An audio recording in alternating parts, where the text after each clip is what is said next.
welcome everybody to the first live episode of Strong Style here in 2021. I am the Outlaw John Rocha coming to you live from places unknown in California. No, that's not true. I'm out in San Diego hanging out. And I've got my co-host here, Aaron Turner, hanging out there in Orlando. How are you, Aaron? Hello? Uh-oh. Can you hear me? Hello? All right, maybe Aaron needs to come out and come back in. You know? All right. Looks like your connection's going in and out. All right. It looks like you're good now. Okay. How are you doing, man? Oh, yep. Maybe you should go in and come out. Come back in there, Aaron. Clearly, there's some issues there going on with the technical stuff. All right. I'll pull you back out. All right, Aaron, I'm sure we'll be back. He'll come back in to the studio. We'll pull him back up. What about now? Are you good now? Are you moving around? Move your head around a little bit. Let me see if I've got you. No. All right, let's kick you out, and then you come back in. Yeah, come on back in. And then we'll see if he's in a better situation. You know, this would happen sometimes, ladies and gentlemen, with the internet and everything like that. Sometimes it doesn't always 100% work. Aaron was frozen. I'm glad I'm not the only one who saw that for sure. But yeah, pretty crazy stuff going on here in the world with I see you all commenting. Thank you so much for joining us live. Chris Taylor, Zach Woolley, John Light 45 for life. What's up, Gramash? What's up, Haskell? What's up, Draws Walker 9?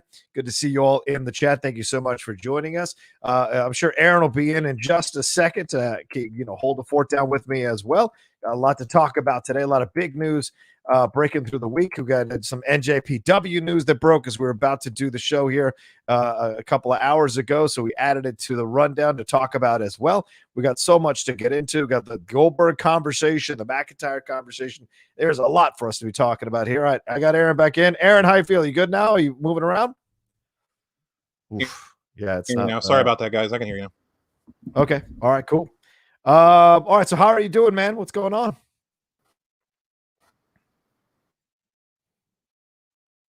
Ooh. Doing well, guys. Some t-shirts.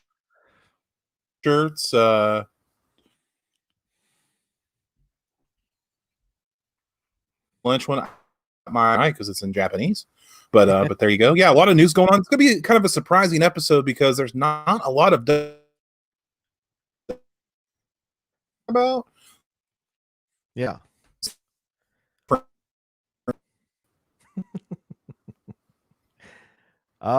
Yeah, dude, you're real choppy. I don't know what the situation is. Get right into. Yeah. Are you guys hearing it? You guys hearing it too? How choppy Aaron is? Yeah. About that, guys. Seems like an issue going. Yeah, super laggy. Yeah, unfortunately. Sorry, Aaron. Do you want to? Is it an internet situation? What do you think it is? All right. Well, kick me. Yeah. What the fuck? Yeah. Go ahead and remove yourself, and then come back in. Maybe that's going to help. So maybe. All right. I'll kick him from the studio for now. And I'm sure he'll be back in when it's time. All right, so a lot of you were talking. I see a lot of you in the chat. Yeah, it's like a lawnmower, says J8. Thanks so much. I appreciate it. Gentlemen. Daniel Rodriguez, good to see you in here. Leech96, thanks so much for confirming the lag. I never know. Sometimes when you're doing this stuff remotely, you don't know if it's you that's lagging or them that's lagging. So thank you so much for telling me that it is Aaron that is lagging at this point. So I'm sure he'll be back soon enough. Yes. Cino Howard says a certain WWE Hall of Famer just got suspended from Twitter. LOL. That's for sure. It's the wrong show. That was the show last night. But yes, that does relate because he is a WWE Hall of Famer. And, we're talking about Trump there. And Mick Foley even tweeted out yesterday, to Vince McMahon and said, hey, Vince, why don't we get this guy tossed out of the WWE Hall of Fame? I imagine Vince won't do it because, of course, Trump hired his wife to be the president of the Small Business Administration or Small Business Division there. So I can't imagine that he would ever do anything like that. Lord knows Vince ain't a stranger to controversy. So it'd be surprising if you take anything strong like that.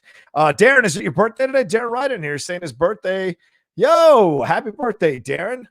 You got to tell a motherfucker some things some once in a while. Let him know that it's your birthday. So happy birthday to my brother from across the pond. Much love to you, Darren. Hope you're having it looks like you're having a great day. So I hope it continues.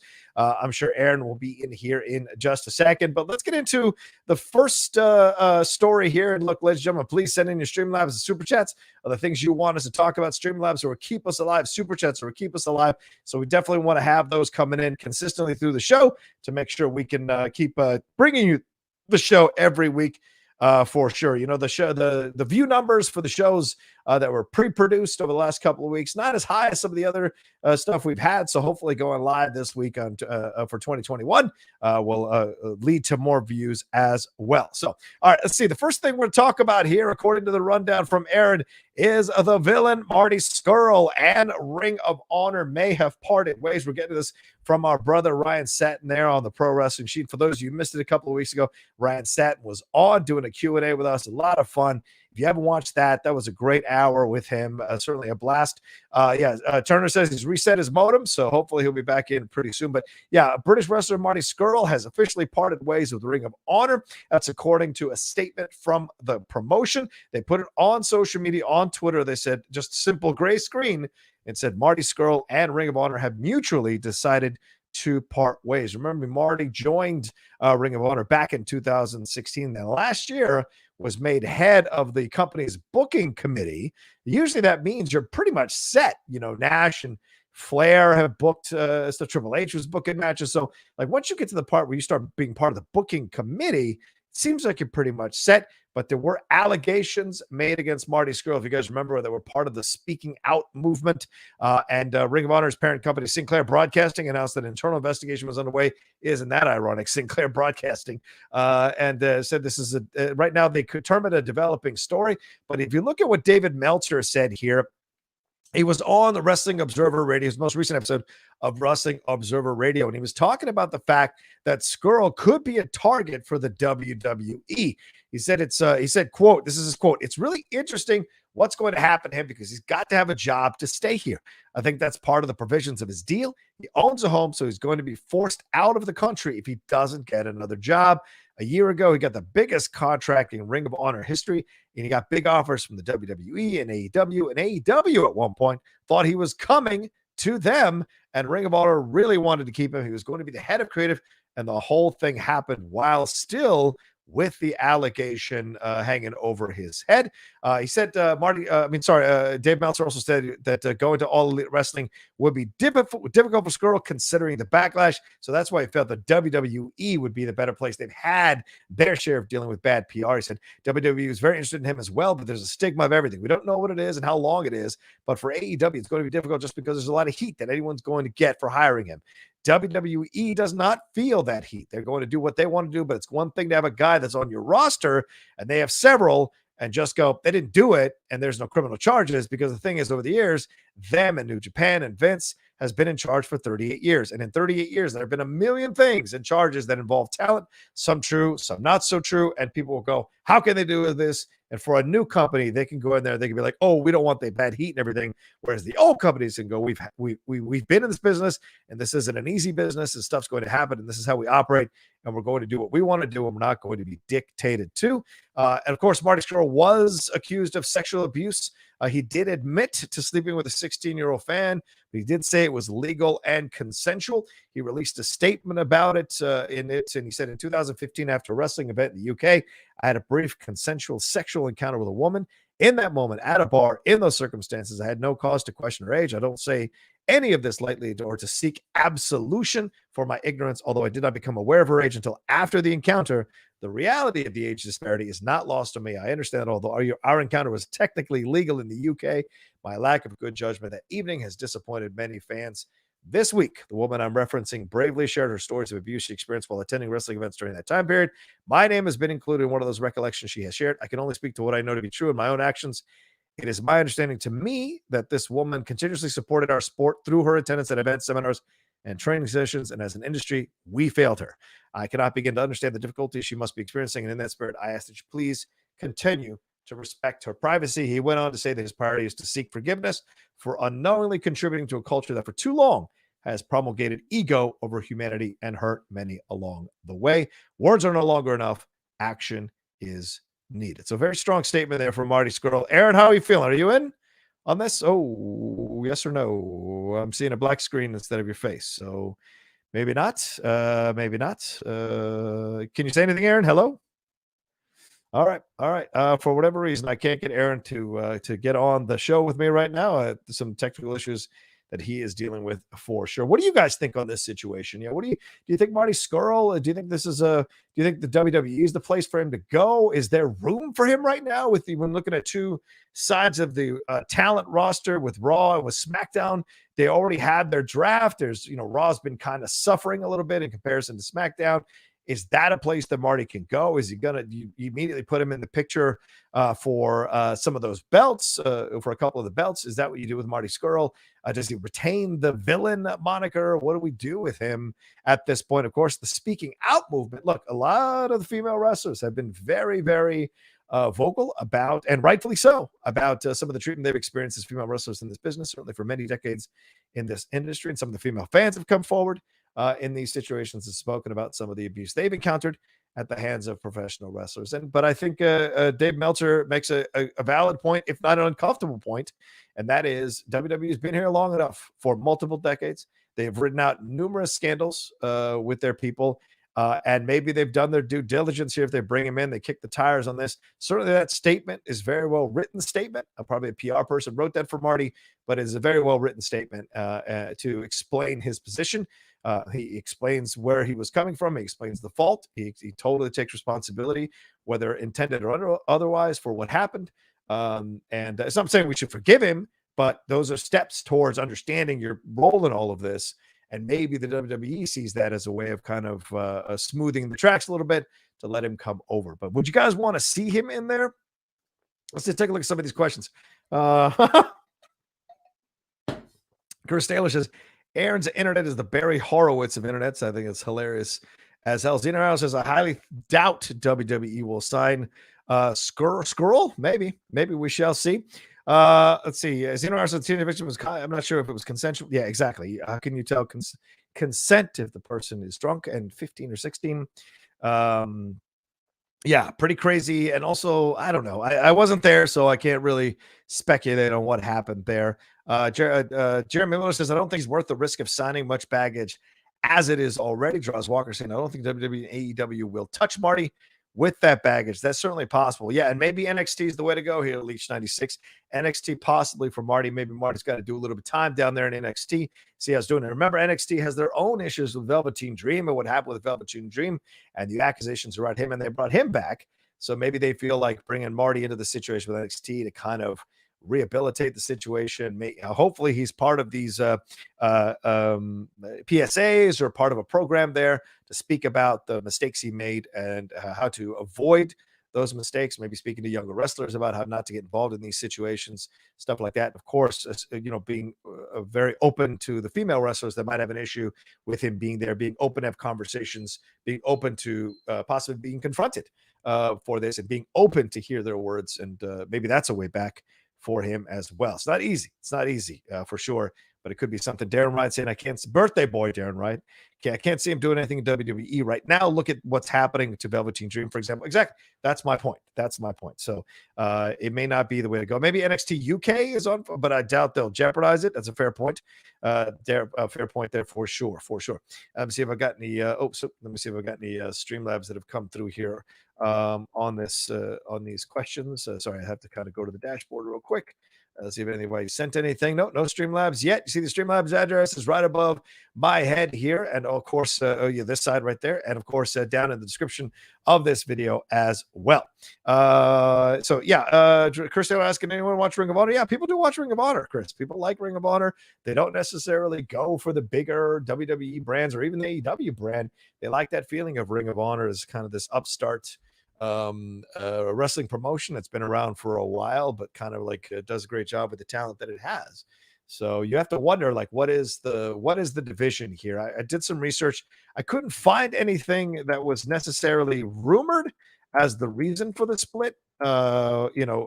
Between him, I'm considering the job he had. Maybe it does go back to the speaking out situation.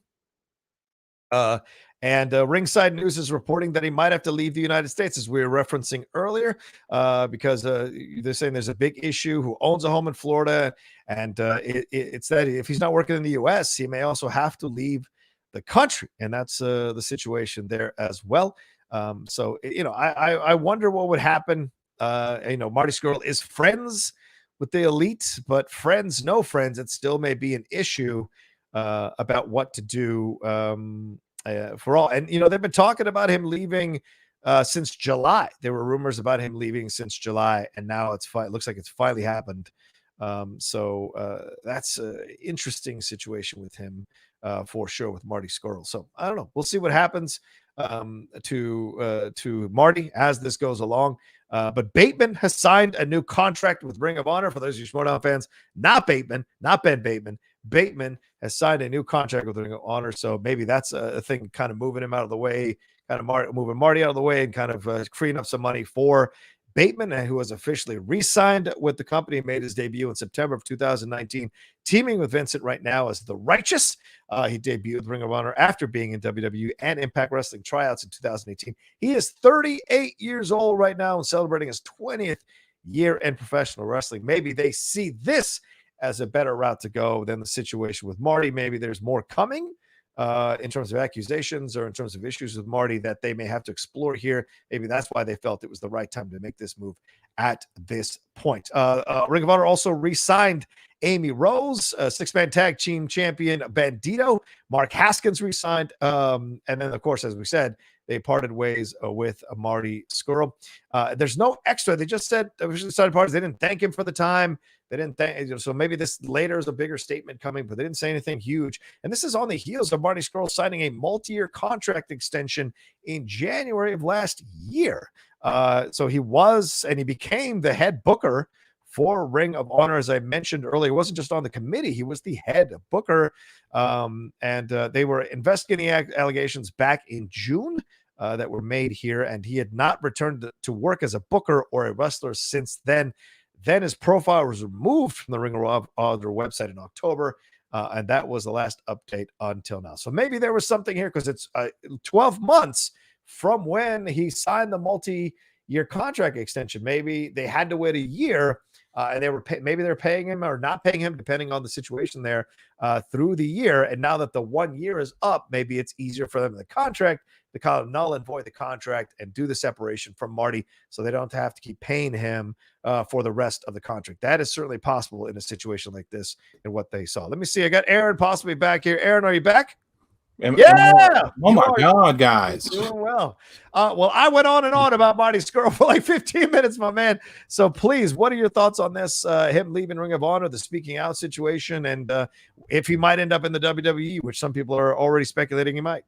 I mean, it's one of those situations. We talked about these before. It's kind of like the Velveteen Dream situation. It's like, where do you draw the line?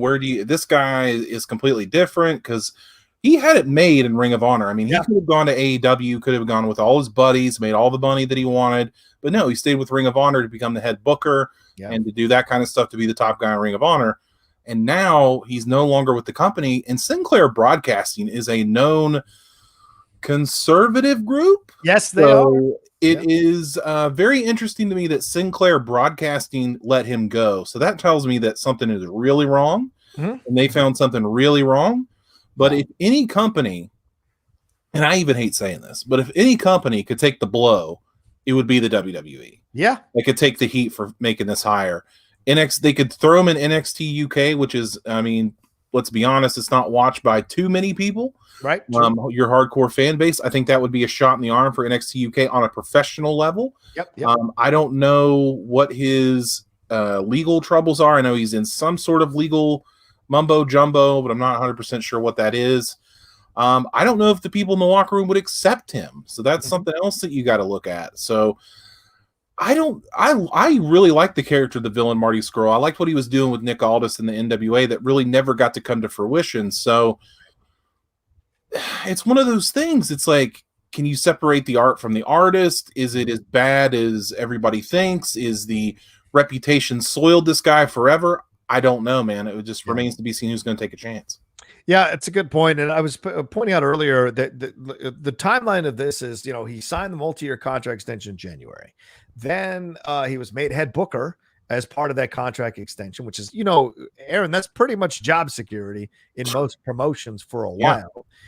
And then, but in June, when all these allegations happened, in June, they sat him down and they didn't let him come back to wrestle or be a head booker from that time. And then in October of last year, they removed him. Remember, we're only a few days into the new year. So, 2020, last year, they removed him off the website in October. And then they announced the parting of the ways. And there's no like what you usually get, Aaron. We want to thank Marty for the time.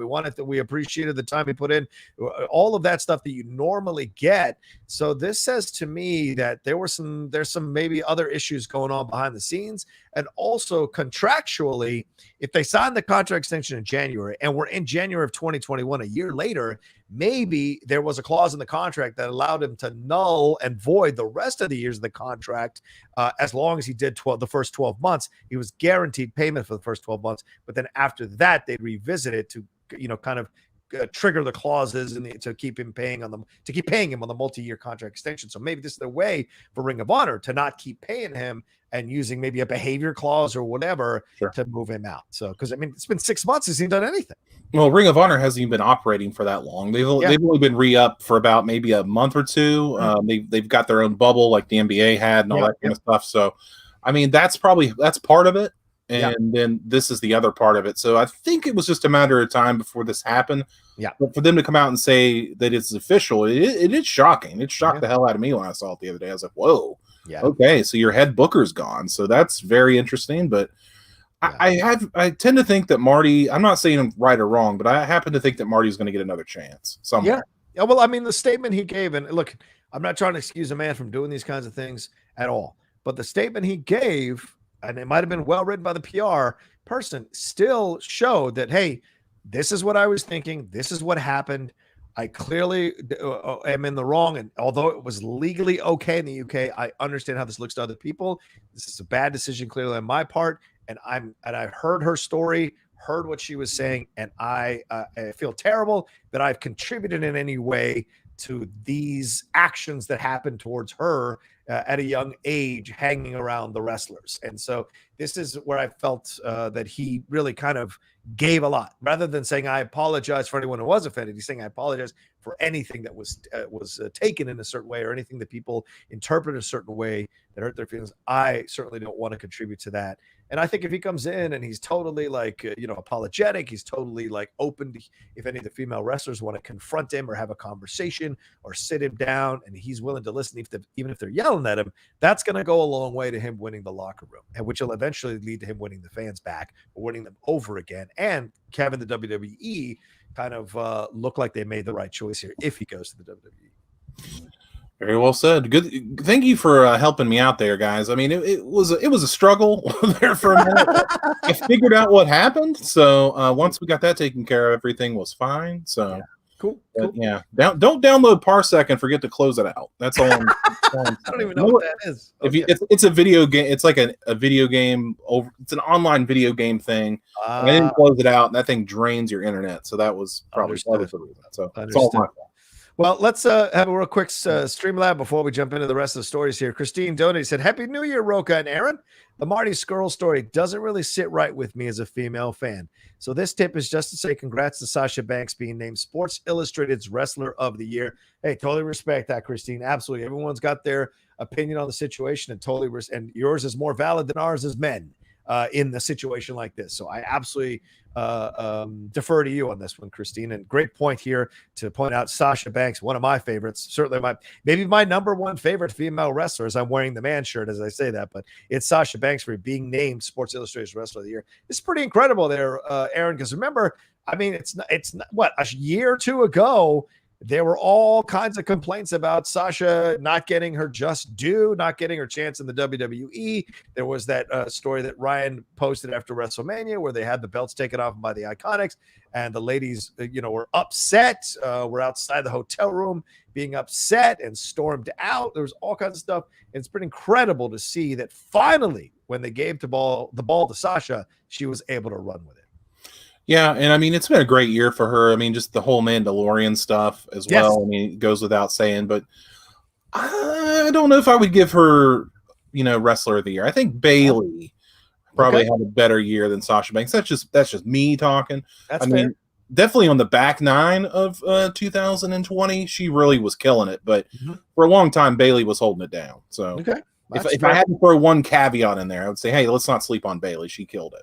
I think that's absolutely fair, 100% fair, dude. I feel like I said that about the Schmodown the other day when they were about to do the awards.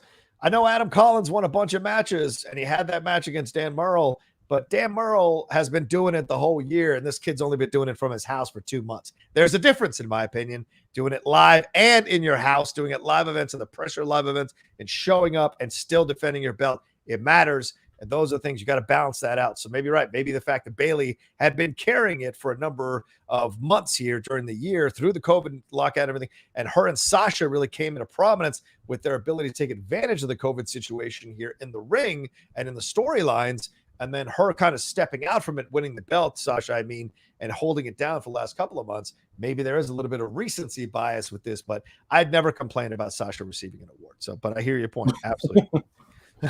All right, what's our next thing, my man? All right, so another non-WWE story. You're going to find that a lot in this one. I know that New Year's Evil happened in NXT, and it was great. Kyle O'Reilly and Finn Balor tore it up. Rhea Ripley and Raquel Gonzalez tore it up, but it's not on the rundown. I watched it this morning. It was great. I say I like Dynamite better. We'll get to that later. Anyway. So now we're talking about another person possibly coming to the WWE that was from New Japan Pro Wrestling, and that is Switchblade Jay White coming to possibly to the WWE to a ring near you. Now, Jay White, of course, was former IWGP Heavyweight Champion, lost in the Wrestle Kingdom main event to Kota Ibushi, who is now the Intercontinental and the IWGP Heavyweight Champion. Then he lost to Ishii at the New Year's Bash. Then he cut this great promo, and thank you to Haskell for sending this to me because I didn't get to see it, that he's done. He's like, I'm done with this shit. I'm done with New Japan Pro Wrestling. And then, of course, the other night when Finn Balor, spoilers, retained his title against Kyle O'Reilly, Switchblade Jay White retweeted the tweet where Finn Balor said, "Who's next?" Essentially pulled a Goldberg. He said, who wants to step up? And Jay White retweeted that. So down the line, could we see Jay White versus Finn Balor or Jay White versus anybody in NXT? I think that sounds awesome. What a proposition that would be to see him show up. One of the promising talents out there, especially now that he's a free agent. Be a huge get for WWE. I was reading today that WWE is pushing super hard to get him in, and I would not be surprised if he did show up in the WWE sooner rather than later. Yeah, I like it too. He looks fantastic. He's just got a great look for as a wrestler. And you watch that 9-minute and 40-second promo. It is excellent the way he struts in there and the progression of the anger and the madness. You know, when he's saying, "I believe in me," all of that kind of stuff. I thought was a great pro. Hey, look, I love great promos, man, and I don't care where they come from. And when you believe the person, whatever emotional state they're in, it adds an extra layer of joy watching that. And so I think Jay White really acquitted himself well, obviously at NJPW, and then this last promo as a kind of peace, I'm out of here kind of promo is a great way to announce himself to the next set of fans he's going to be in front of, because I imagine a lot of WWE fans don't know who Jay White is, and now they'll be introduced in this way through what he's done at NJPW, and go back and find some of his matches and enjoy him all over again. And he fits the NXT vibe completely, and Balor needs to keep being challenged. Balor needs to keep doing his thing for it to make sense for him to keep being down there. Yeah, that's what I'm getting at overall. Yeah, you're 100% right. I mean, you got to have challengers like this. I know, like, a lot of people are saying, and they're saying it even in the comments, they're saying, Jay White's playing us. Yeah. This is all a thing to get more money. And maybe it is. But some people thought that a couple of years ago when AJ Styles did it too. Right. And then look what happened. I mean, the dude exploded. I'm not saying Jay White's AJ Styles. I'm not saying that. Right. But what I'm saying is he is in a great position to make this work for him. He could get a big money deal from WWE and be set for a long time. And sometimes security is more important than notoriety to people. Oh, yeah. I mean, it just is. So, I mean, this guy, I'm so excited to see what could happen. If he stays in New Japan Pro Wrestling, his stock has never been higher. If he comes to the WWE, it's a new challenge with a mostly unknown quantity stateside. So, I mean, it's a lose. It's one of those rare situations in wrestling where it's a win-win. Yeah. It's a win for him. He's either going to get more money from New Japan, or he's going to get a big money deal from WWE or AEW or whoever tries to slide in there. I don't think Impact has a chance. But if AEW or WWE get in some kind of bidding war, this dude could be set for life, and that's kind of where you want to be in pro wrestling. Yeah, absolutely. A number of places are reporting that, as you said, Aaron, that a lot of people are pushing this idea that WWE is making a strong play for Jay White. So why not? Why not have him be a part of this thing? And he's been at NJPW, almost 3 years now, over 3 years. No, 6 years now? He's been with NJPW since late 2014. So a little bit over 6 years for sure. So why not let him move? And a lot of people love this promo, talking about this promo. We got Chris Taylor here and sent in the super chat, and he said Jay White's promo made him a star. Would you agree with that, Aaron? 100%. 100%. I mean, even people that are like, who the hell is Jay White? Or I don't know a lot about this Jay White guy. You watch this promo and you're like, oh, I get it. He's a star. It reminded me a lot of like Chris Jericho when he was doing his crazy stuff in New Japan Pro Wrestling. Not to the extreme, but it did remind me a lot of that. And that was, I mean, it really was a star-making promo. So 100%, Chris. And sometimes that's the key. You need that one thing, that one iconic thing, and they all come and follow you and give you a lot of license to do the things that you're going to do, and a lot of license to kind of create yourself all over again in the WWE for sure. So we shall see. Joseph Curran sent in a Streamlab. He said, hey guys, hope y'all had a wonderful holiday season. With Goldberg calling out Drew for a match at the Rumble, does this mean that we won't get Roman Reigns versus Goldberg at Mania? I really hope we don't get that match. Do we want to move on to the next thing and talk about this? Or that's not our next thing. Okay, let's circle back on that one, Joe. You can talk about it if you want. All right, fine. But because I know we're going to talk about it at the end of the show. But okay, let's save it for the end of the show. It's on the rundown. Trust me, it's on the rundown. Yeah, we're going to cover this from multiple angles, Joseph. Don't you sweat it, my man. Thank you very much for the Streamlabs. Anybody else want to send in Streamlabs? See the address above Aaron's head or in the description. You know, these are the things that supporting the show is how we make it all happen in 2021 as we keep building the Strong Style family for sure. All right, what's next, my man? All right, so we're talking about Sting. He was on the AEW Unrestricted podcast this week talking to Tony Schiavone and Aubrey Edwards about his career and what he wanted to accomplish in AEW. And he also let slip in there, and thanks to Gramash for sending this to me. Yeah. He said that he proposed in WWE that he wanted to do a cinematic style match with Undertaker. You know, the success of the Boneyard match and the Firefly Funhouse match. Why not a low risk of injury, Sting versus the Undertaker? And he said, for whatever reason, it just didn't happen. So my first question to you, Rocha, would you like to see? Would you have wanted to see Sting versus Undertaker in a cinematic style match if they could make it work, or was Sting too far gone? Would I like to have seen Sting? Yeah, I mean, I think I would have been worried, for both men, to be honest with you, because I was super worried watching the AJ Styles Undertaker match. In my opinion, that was kind of unsettling me on so many levels because I was worried because, I mean, they were, dirt, pieces of wood, shit being lit on fire. These are dangerous things for older men to be around that are not as spry as they used to be. And it could have gone terribly, but it ended up being one of the notable matches of the year. So would I like to have seen Sting and Undertaker do this? Yes, but not after Sting suffered that injury, bro. I will never, ever get that image of Sting stumbling after the buckle bomb and having to have Seth finish out the match and pin him before he could hurt him anymore. And that is just something I never want to see again, man. And I don't trust him getting back in the ring. I just don't.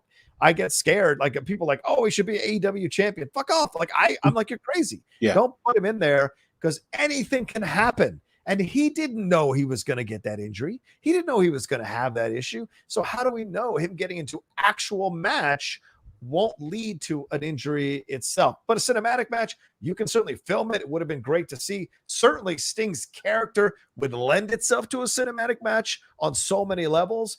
But in the end, I think they made the right decision in the WWE because they didn't want to have it happen twice on their watch, to have Sting be injured severely in a match that they produced or put together. I think you're 100% right. I don't know. I mean, I would love to see it. I mean, I probably would have loved to have seen that happen, but the risk was so great that Sting or Undertaker could have hurt themselves. Like, what? I mean, dude, you step in a hole and twist your ankle, that shit hurts, man. Like, what happens if you fall on a board and break your back? Like, yeah, right. He's already done this kind of stuff. So I don't know what you could have done unless it was just like no contact between the two. They just kept psyching each other out. And let's be honest, that would have sucked. I wouldn't have wanted to see that. These two, to get together, they would have had to have been physical. And I don't know if Sting at the time that would have happened could have done that last year. I don't know. I don't know what his injury status is. I know that he said on the podcast, he went on to say that he got a call from Tony Khan, asked if he was interested in doing cinematic style matches, and he said, yeah, I think I can do that. Right. So just what's the point? Number one, Sting has nothing to prove to anybody ever. Like, he's an all-time legend, all-timer, top 10 all-time for sure. Maybe not on my list, but anyway, I'm saying, like, he's an all-timer on most people's lists. He's got nothing to prove to anybody. All he has to do now, or all he needs to do now, is just teach the younger generation. Yeah. So what is the point of him wrestling in a cinematic style match, a regular match, a hardcore match, a pillow fight? It doesn't matter. There's no point in having Sting wrestle again. That part I don't understand. Do I want to see it? Kinda, but I don't want the risk that comes with it. I don't want to see Sting in a wheelchair.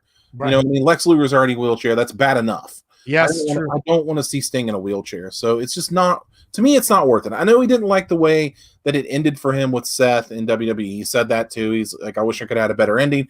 That's life, man. Yeah, man. A lot of people wish they had better endings. I'm sure there's, 300,000 Americans that wish they had a better ending. So, I mean, I don't mean to correlate it to that, but I'm just saying, like, it doesn't always work out the way you want it to, but Sting is never going to be remembered for the dude that was busted up by Seth Rollins.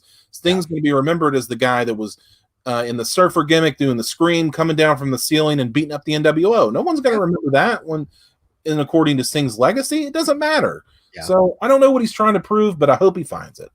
I hope so too, man. Because Steve is one of the best dudes in wrestling. Steve Borden. Am I correct on that name? Steve Borden. Yeah. One of the best guys in Sting, aka Sting. One of the best guys in wrestling. One of the dudes who is in service of the business always. Right. When you watch that last 24-hour thing, when you watch his journey there, all of it, it's just like you just see.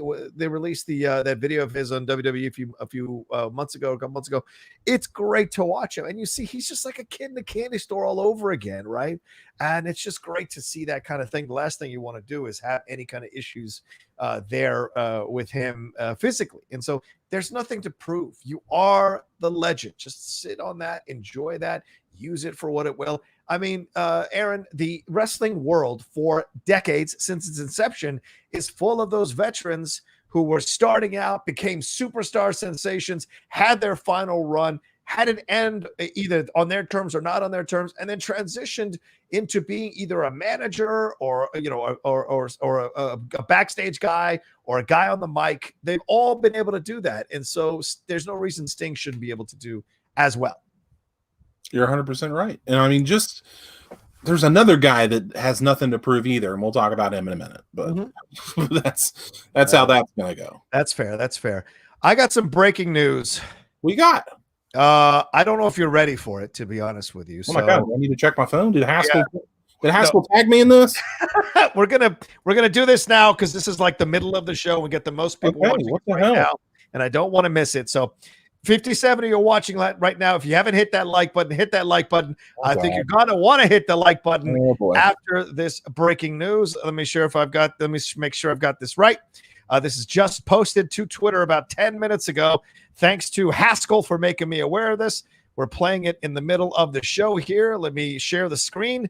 Let me share the audio. I was going to make sure share the audio. Okay, you ready? Here we go. I'm ready. I want to know. Do you recognize this guy? Do you wait a minute. Wait a minute. Do you recognize this guy? Wait a minute. Yes. The tweet reads, incredible. Shout out to Jake Iacobetta. That's my brother. He did the graphics that you see in front of you, ladies and gentlemen. The Hitman calls out Jericho, and it is war in the Schmodown Season 8. Thanks to the best there is, the best there was, and the best there ever will be, Bret Hart. And let's take... Play the video. Let's take a listen. I can't believe this. This is Bret the Hitman Hart. And I got a very special shout out going out to Christian Harloff and the movie of trivia Schmodown. Chris Jericho, I know you're in the league, and Mick Foley already called you out, but I might be around the corner too. And I can't wait for Season 8 because this is war. Woo! Hey, this is Bret the Hitman Hart. And I got a very special shout out. Wait a minute. First of all, Haskell, you didn't tag me in that, so what's wrong with you? Let's put this on real quick. I mean, come on. I already called you out, but I might I'm be going to keep it playing, and I'll turn down. I can't wait for Season 8 because this is war. Listen, I am in charge of, I'm not in charge of, but I'm one of the people who is, leading the Finstock Exchange with Tom and a couple other people. And if he is in the draft, if the best there ever was, the best there ever will be is in the draft, I think he might be coming to the Finstock Exchange. Incredible. Aaron Turner, I'm going to stop sharing the screen. Talk to me. What's your feeling right now? I don't know what to think. I'm DMing Christian right now. Like Bret Hart,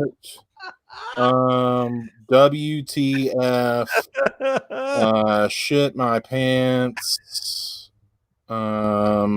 unreal. Okay, so I sent that to Christian. So that's incredible. I didn't know honestly didn't know that he was a movie guy. I know that he's a big I know that he's a big comic book guy. He's a big animated guy, a big illustrator. I did not know that he was a big movie guy. So if that's the case, I know that he's done some Lonesome Dove and some stuff like that, but this has got me a little shook. Like I was not expecting that. I was thinking, okay, well, Schmodown answer, maybe Jericho's calling out like Cody Rhodes or something. That's pretty cool. Yeah. But Bret the Hitman Hart, like, come on, dude. Like, wow.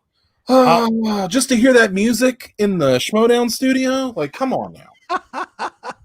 And Rocha, you better be nice to him if you see him walking around. Oh, are you kidding? I respect the man. Of course. Christian Ramos saying, I am shooketh. Chris Taylor said, Bret Hart in the movie True Schmodown. Oh, boy. Haskell's has laughed my ass off probably for you not tagging him. Yeah, he didn't tag me, bastard. What the hell? Joker Chaos says, a dream match. Hitman versus the Outlaw. Hell yes. Put it on the books. I will take him on in a triple threat match. Me, Jericho, and the Hitman.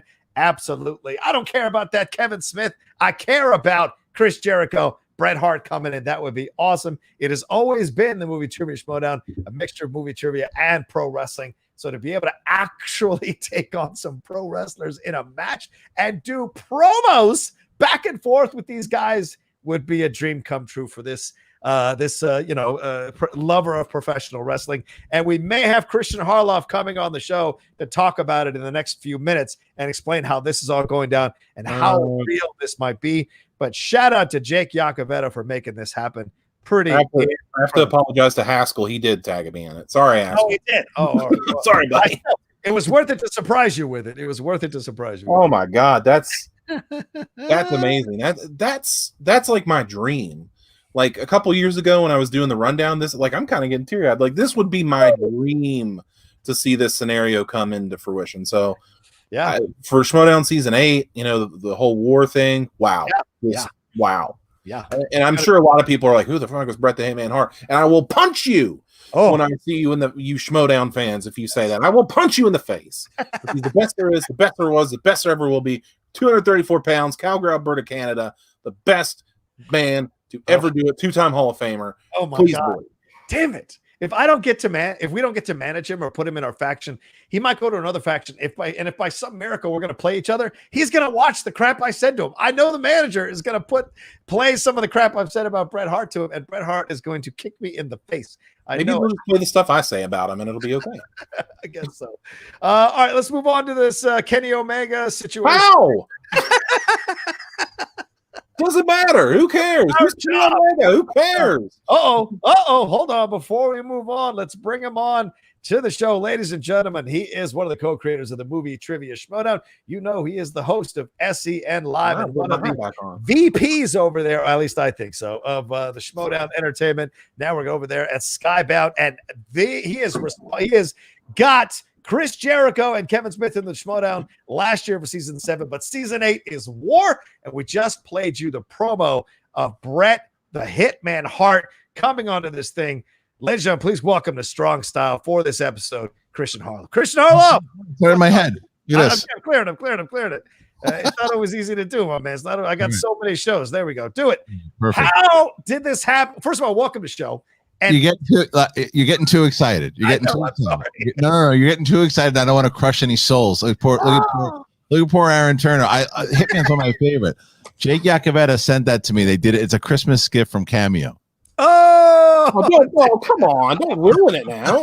I'm sorry. I wanted people to, but son of a bitch. Yeah, I know. So that's why I said, if you see it, I mean, he goes, this is Bret the Hitman Hart, and he's reading it out there. But I just thought it was a great video. They said he just sent it to me, so I posted it out there, and it's good hype for him to promote War.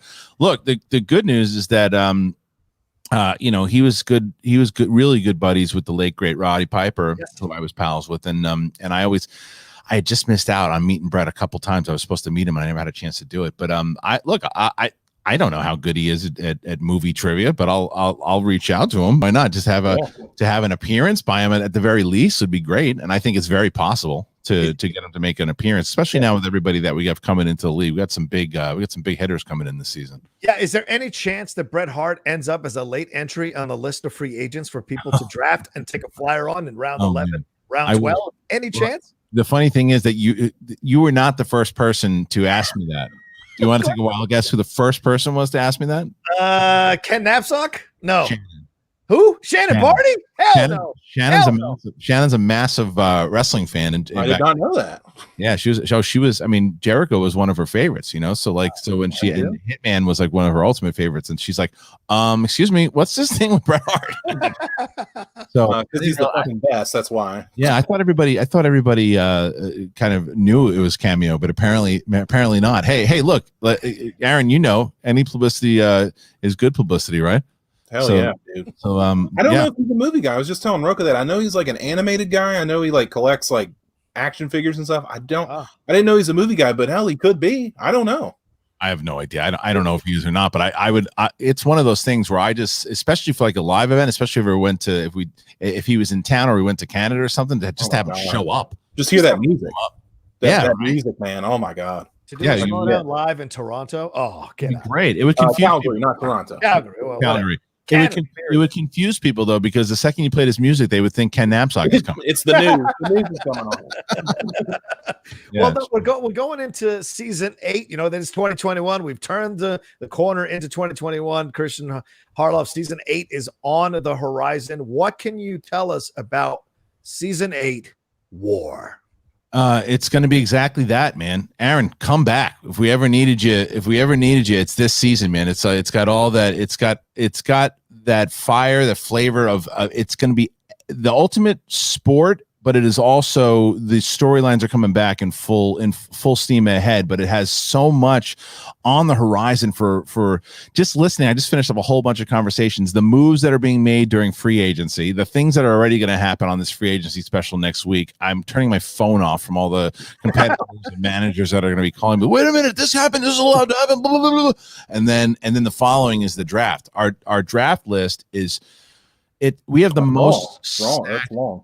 We have so much talent right now in that draft list. New people. There's going to be so many people that are left out of the draft. And like managers right now I just got off the phone with a manager who was like, I'm thinking Star Wars in that round, an IG player there, maybe 2 new singles players to make a new solid team. Like everybody's thinking, so it's going to be great, man. It's really going to be good. And I think with all the new additions for the new audience that we're bringing in, the big YouTubers, if you look at someone like an Eric Davis, who has clout from Fandango, I saw Chris Van Vliet in there. Yeah, man. Chris Van Vliet is coming in, and he's really psyched up. And he's another guy who's just obviously from the wrestling world, but he's huge. He's huge, but he's been someone I've been talking to for a bit that wants to try. I know for a fact he was talking to a faction. He was on a phone call with somebody for quite a while the other day. Okay.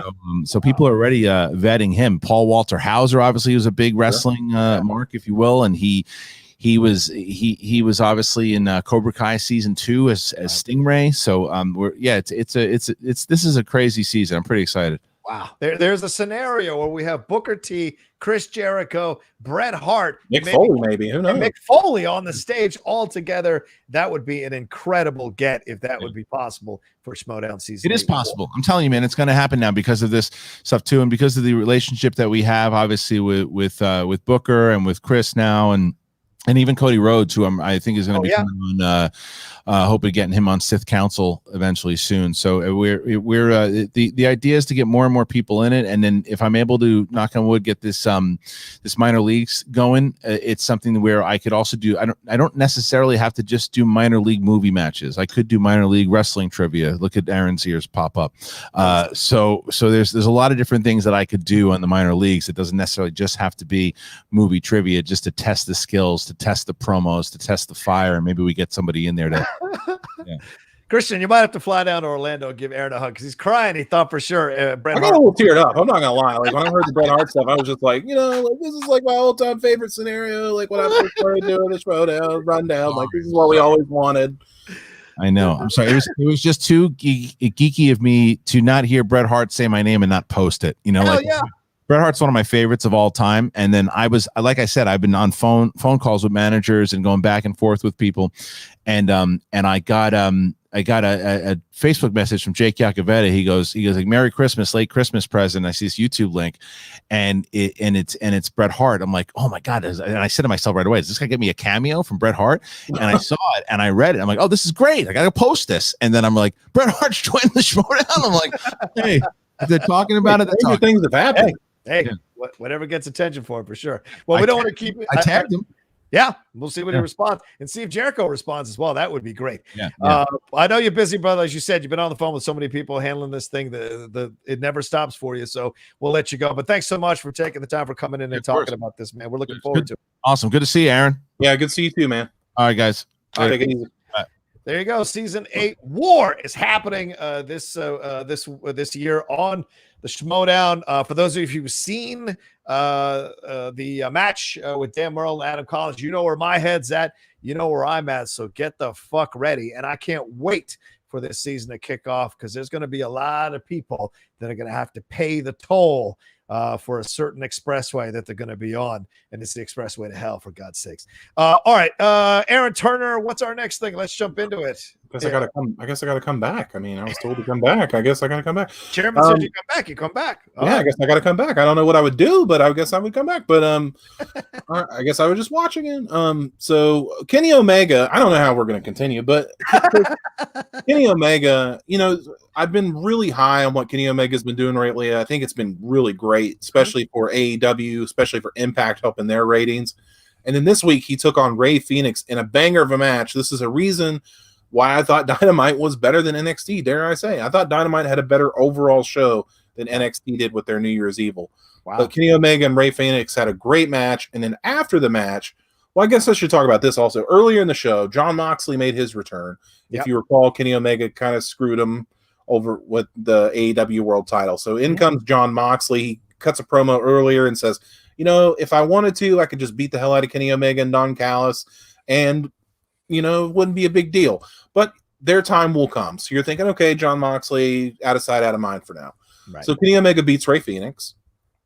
And then what happens is Kenny Omega proceeds to beat up Rey Fenix. They show a video in the back of Pentagon and Pac getting beaten up by Butcher and Blade. And it's just like Rey Fenix is on his own. So now he's getting the hell beat out of him. Yeah. So here comes Jon Moxley with a barbed wire bat. And takes a shot at Kenny Omega. Doesn't quite get there, but Jon Moxley's holding strong in the ring. And all of a sudden, here comes the Good Brothers. Luke Gallows, Carl Anderson come in there and start beating down Jon Moxley. Now, that got a "this is awesome" for me. So I was super excited to see old Bullet Club members back together, kicking some ass. Of course, Gallows and Anderson are the Impact World Tag Team Champions. I thought this moment was awesome. What did you think of it, man? Yeah, I loved it. It was great to see him come back. And, they've been kind of teasing all kinds of things and being out there with their comments, being unrestrained with their comments about their experiences with WWE and all of that.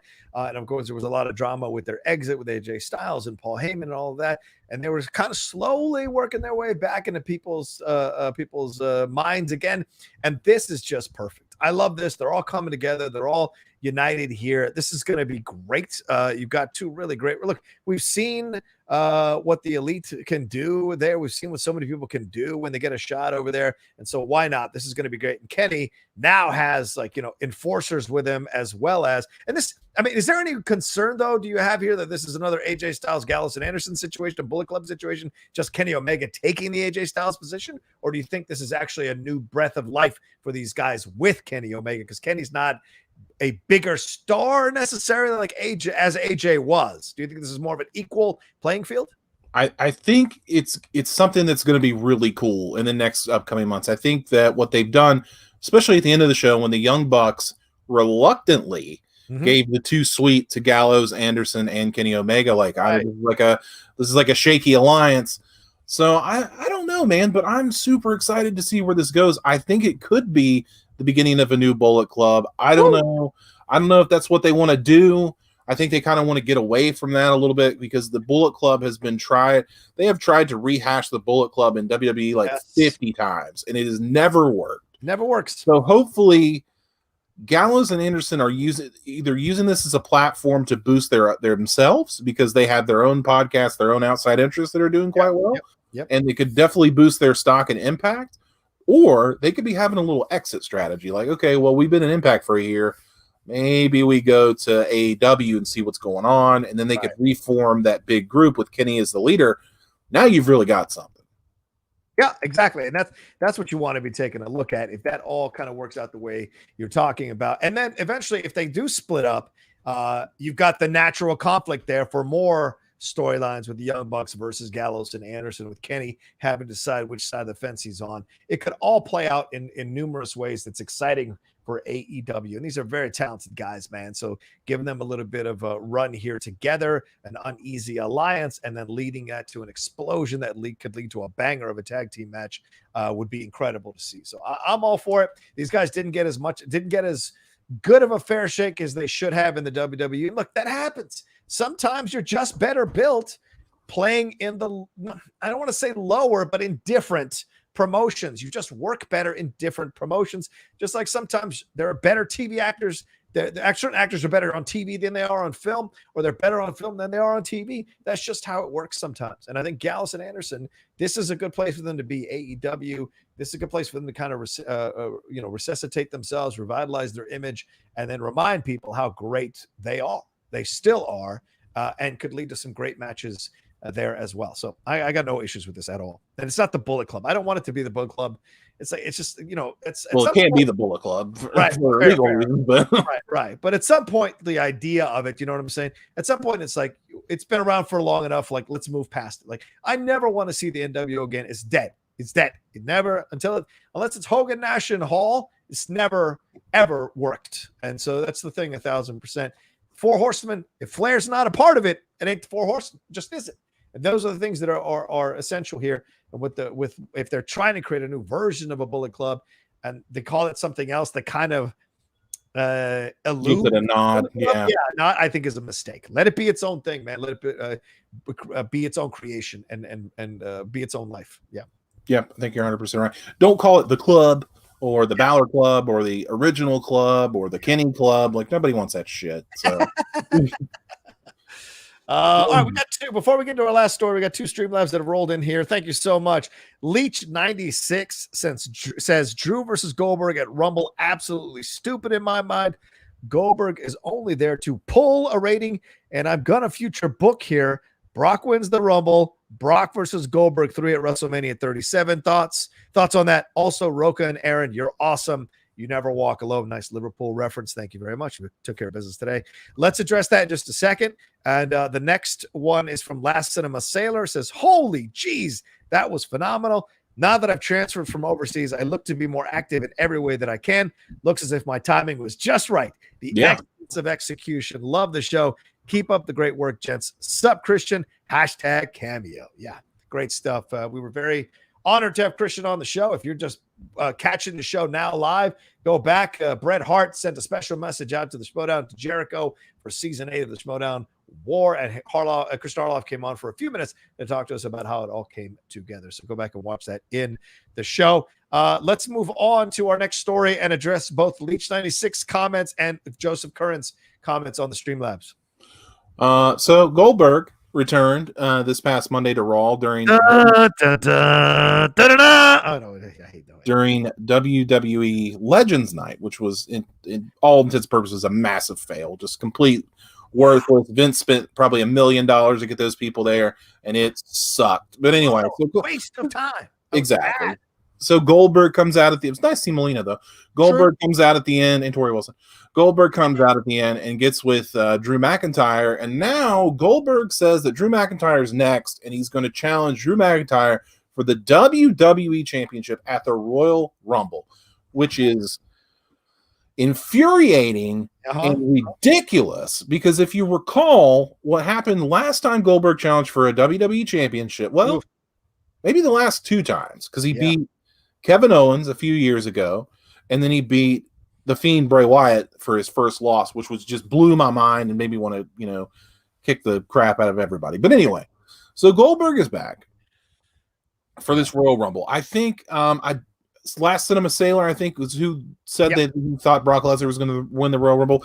I will give you my prediction right now. I also think Brock Lesnar is going to win the Royal Rumble. It was Leech 96. Leech 96, sorry. I also think that Brock Lesnar will win the Royal Rumble. And why do I say that? Why is that important? I think that Goldberg loses to Drew McIntyre. Okay. And I think that Brock Lesnar challenges Roman Reigns. We talked about this with Ryan Satin. I think Brock Lesnar challenges Roman Reigns. And I think maybe if some reason Goldberg were to beat Drew McIntyre, I hope it doesn't happen, we would get Goldberg versus Drew McIntyre again at WrestleMania, which I hope we don't get. But that's how I see it going. I just don't understand this need to bring back Goldberg. Talk about somebody that's got nothing to prove. We don't need to see Goldberg anymore. He's there for a payday. And these guys that come in, not these guys, this Goldberg guy that comes in, we get it. You're a legend, you're a Hall of Famer, you're all of these things. But I don't need to see you anymore. Do I get excited to see Goldberg? Absolutely not. Are there people that get excited to see Goldberg? Absolutely. They're fools. Absolutely. It's fine. But I get so excited to see Sting. Like, even though I don't want Sting to wrestle ever again, I see Sting and I'm like, ooh, it's Sting. But I see Goldberg and I'm like, I don't care. I hate this guy because Sting has earned the right to come and go as he pleases. Because Sting is all-time legend. He was there in the early days of WCW. He was with the NWA, doing all that stuff, day in, day out, doing the long runs, the long, road schedules, 200, 300 days a year, day in, day out. Sting was there, paid his dues, did everything. Goldberg paid his dues to an extent, but Goldberg was not a day in, day out, going to every house show, making every town kind of guy. So in my opinion, the reason that I do not like Goldberg and the reason that I cannot stand Goldberg is that Goldberg has not earned the right to come and go as he pleases, as a Sting, as an Undertaker has. And it will never be that way. Or even Lesnar. Yes, Brock Lesnar, of course. Yes, he has not earned the right to do that. Okay. All right. I totally understand where you're coming from. But some things are beyond our comprehension, Aaron. True. Some things are beyond our ability to explain. UFOs, people who see ghosts, and Goldberg. It's just like you don't understand how this is possible, how this works, why so many people are affected and moved by this. We don't know who built the pyramids. Like, we don't know why people love Goldberg as much as they do. He has never delivered a memorable match in the history of wrestling. I can't recall a memorable match that I will take to my grave and say, wow, I'd like to put that Goldberg match on again. It just hasn't happened. He's never been able to sell when he's down. It's never believable. And then he finishes the match quickly with a spear. It isn't like Hogan. Like Hogan, yes, you knew he was going to win as soon as he dropped that leg drop, right? In the 80s or whatever. But he still put other wrestlers over by selling their moves so well, climbing up their legs, begging off. Like, there's so many things that Hogan didn't understood how to sell the strength of the other wrestler. All Goldberg ever does, as soon as you hit him, he's like, shaking the cobwebs out. This is the only move he has. And so it's just, I would like to see for once him deliver a match where he completely puts the other person over, and it makes it look as if it's actually possible for him to get beat. And Lesnar does a fantastic job of doing that as well, which is why here I don't understand the logic of this. This does not help McIntyre in any way, shape, or form. If he beats Goldberg, if he loses to Goldberg, it's worse. Like, it's a lose-lose situation for McIntyre, so I don't get it. No one is thinking that Goldberg could actually beat McIntyre at this point. And so it doesn't, what? He shoved him down and McIntyre shot right back on up and got in his face. And I've never seen that. And so to me, that tells me, like, this is no longer the Goldberg of old who scares people anymore, and people want to destroy him. And so to put him in this situation, I think is a complete waste of time. However, I will say this idea of Lesnar versus Goldberg in WrestleMania 37 feels eerily possible. It does, doesn't it? Right? Yeah, right. I mean, as much as Lesnar could have other options, I mean, this idea of getting the rubber match victory over Goldberg, you could sell that. That's a storyline you can sell, whether we like it or not. So we shall see. Yeah. I really don't have anything to add. I'm just so angry. Like, when I saw it on Monday, I was like, man, fuck you all. God. Leach said, so Joseph Curran said, what do you say? Don't call out Drew for a match at the Rumble. Doesn't mean that we won't get Roman versus Goldberg at Mania. No. And I don't think we do get Roman versus Goldberg. So I think more what Leach 96 said, like we said, Brock versus Goldberg 3 at WrestleMania. That makes sense. So maybe this is just helping to kind of bridge these other matchups to happen, having Goldberg in there. And they must have known that people were going to react in a negative way. As much as there was positive reaction, there was going to be just equally, if not louder, negative reaction to the idea. Then why do it? Like, people don't like Raw Underground, so they stopped doing it. So that's true. But they have enough. But there's enough people that love Goldberg that it makes sense. I guess balance. And so I think I'm not saying I agree with them doing it, but it does make sense business-wise overall for them to do it. I just hope that they do it, get it over with, and move on past it, because I don't know. He's getting into that Undertaker territory where it's like, someone could really. That Undertaker fight with him was horrible to watch. Yeah. Go back and watch that and see if you want Goldberg to come back. That's the thing. If he does another match like that, then the WWE has to take responsibility for putting on that crappy product. Nothing against Bill. Father Time is undefeated, son. Yeah. Father Time is undefeated. Comes first all. Yeah, exactly. Joseph Currentoni said, what is your one? Oh, so we'll see what happens. We'll keep tagging it. And let's wrap up the show here now as we've gone over an hour. Joseph Curran says, what is your one bold prediction for the wrestling world in 2021? Aaron, do you need some time with this? What do you think? Do you have a bold prediction in your mind on this? Bold prediction for 2021. Adam Cole becomes WWE champion. Wow. Holy shit. That's a fantastic prediction. There you go. I like that prediction. I say AEW and NJPW find a way to work together and create a pay-per-view. Oh, that's interesting. I like that a lot. Kenny Omega being the bridge here, clearly making his bones in NJPW even more than he had already. Having him be the bridge between both of those federations and companies rather, and have them put on a pay-per-view show with the best of the best versus the best of the best from each of them. That would be exciting and thrilling to see. Certainly, we've seen Ring of Honor and Impact, is that right? Ring of Honor, NWA, and Impact have their own kind of thing. So sort of. Yeah. NWA, and if NWA is still even an entity by the time, like, they've lost so many people, who knows where that's going to end up. Fair enough. Well, I'm sorry. Impact and AEW, they have they've got a little thing going on. So you could do something there, possibly with NJPW and AEW. That's for sure. But I love the idea of Adam Cole as WWE champion. That would boom.